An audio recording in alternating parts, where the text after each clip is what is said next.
Like always, I appreciate everybody coming in and coming down and covering Penn State football. Obviously, the biggest factor to me in the game that stood out in the second half was the quarterback running game. We did a really good job in the first half of limiting explosive runs. But in the second half, they made an adjustment and made a commitment to run the quarterback. We had a couple opportunities to get tackles for loss. That would have got him off schedule, missed them in that opening drive. He broke tackles, and from that point on, we had a difficult time stopping the run. Obviously, some guys played a significant amount of reps. I thought our guys played extremely hard, but we did not play well enough, obviously, to win the game. Defensively, 3 trips to the red zone. Weren't able to get points off of that. 1 missed field goal and obviously an interception. Got to give Arkansas credit. Got to give them credit. Obviously, we didn't play well enough to win. So love these guys. Love these seniors. How they battled all year long. Obviously, we'll get back after break. Get back for the start of next semester and get to work. So open up to questions. Thank you.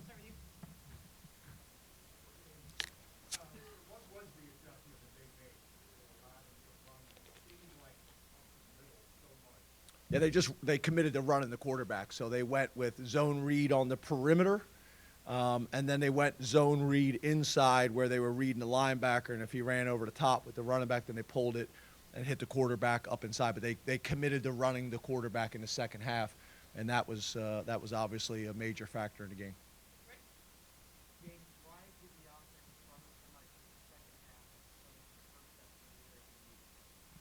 Well, I think, to be honest with you, we had a couple of big plays in the first half. We weren't consistent enough, but we were able to create some big plays. We didn't make those plays in the second half. We had opportunities, dropped some balls.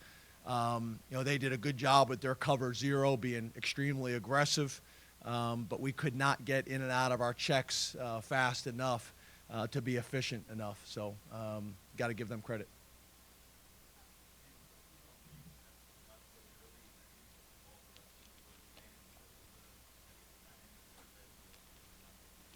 Yeah, we need to run the ball more consistently.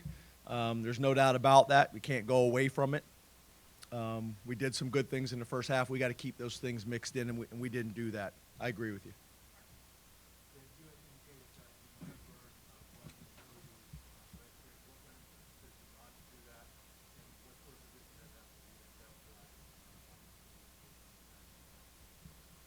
Yeah, so what we'll do in all these situations, I think you guys know, we'll sit down with the coaching staff and we'll sit down with the players, and sometimes we'll include the parents in that conversation. And both of those guys would have played and would have had to play if we had some injuries, but they wanted to preserve their red shirts.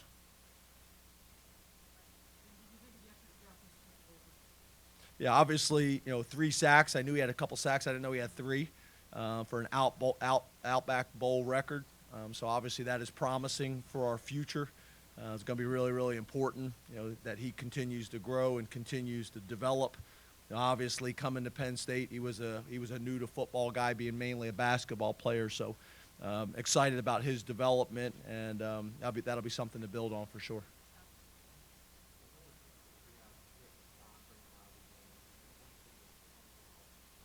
Yeah, the medical staff brought Sean out of the game. I thought he played gutsy. I thought he battled. Obviously, he made some plays, but there's also some plays I know he would like to have back. And I think there's some things that we can do to help him as well.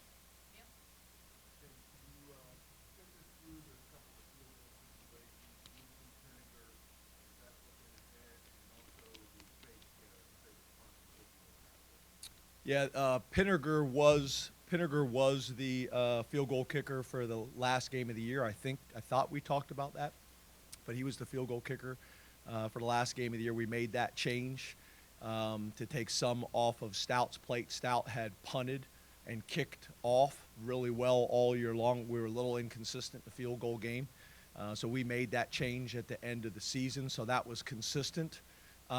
There at the end of the half, it was a 54-yard field goal. We didn't feel good about kicking it. We had a fake in the game plan.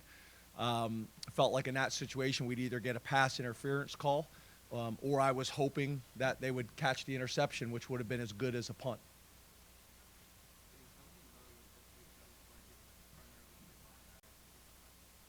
Yeah, I'm a huge Jesse Luketa fan, and I will pound the table for him with every single NFL team, GM, coaches. The guy is a football player. He loves football.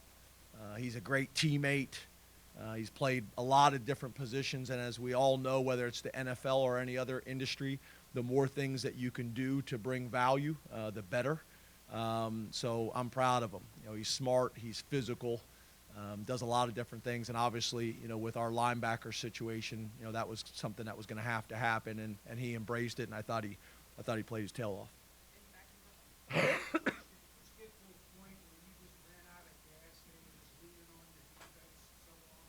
Yeah, obviously nobody wants to hear me say that, but was that a factor in the game? Yes. Obviously we had a depth situation, and we had a bunch of guys that played a bunch of football today that really hadn't played a bunch of football all year long. So I wasn't going to bring it up, but it is a fact.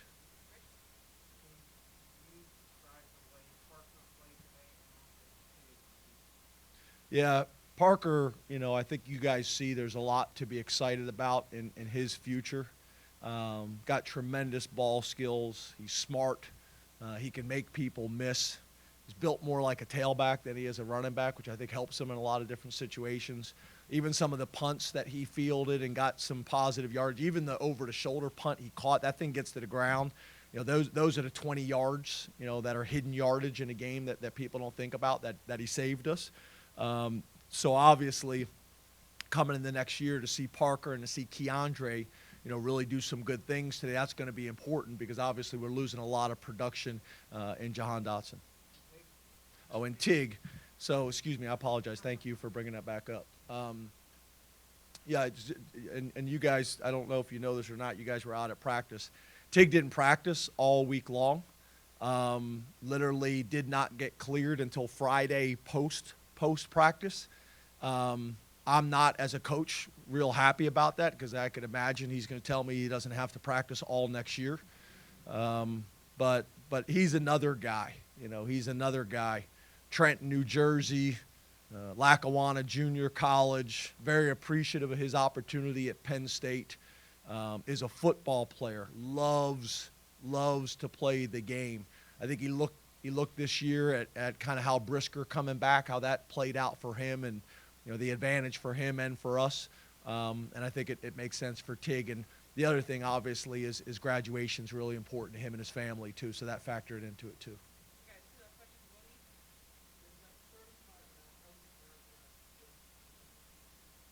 Well, obviously, a pretty obvious question and answer. Not what we had hoped for.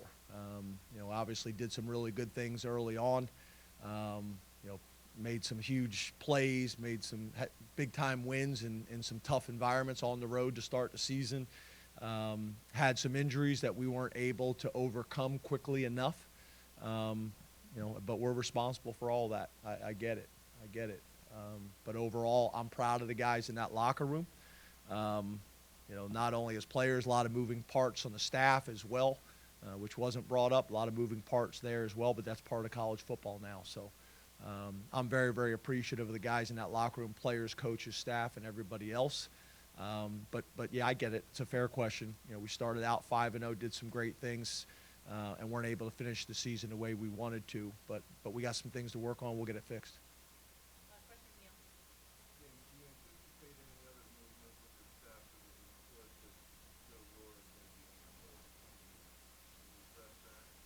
Yeah, I'm not going to address that right now. Obviously, he's being pursued. He is being pursued. I think you guys know that. That information has been out in the public. But we'll see how that plays out. We'll see how that plays out. There's a lot of things that factor into this, as you guys could imagine. Some professional and some personal. But we'll see how that goes. I think you guys know I've been pretty adamant in the past about the type of moves, and lateral moves, but then there's also some factors when it comes to, where guys are from. both Joe and his wife are from there, so that factors into this thing as well.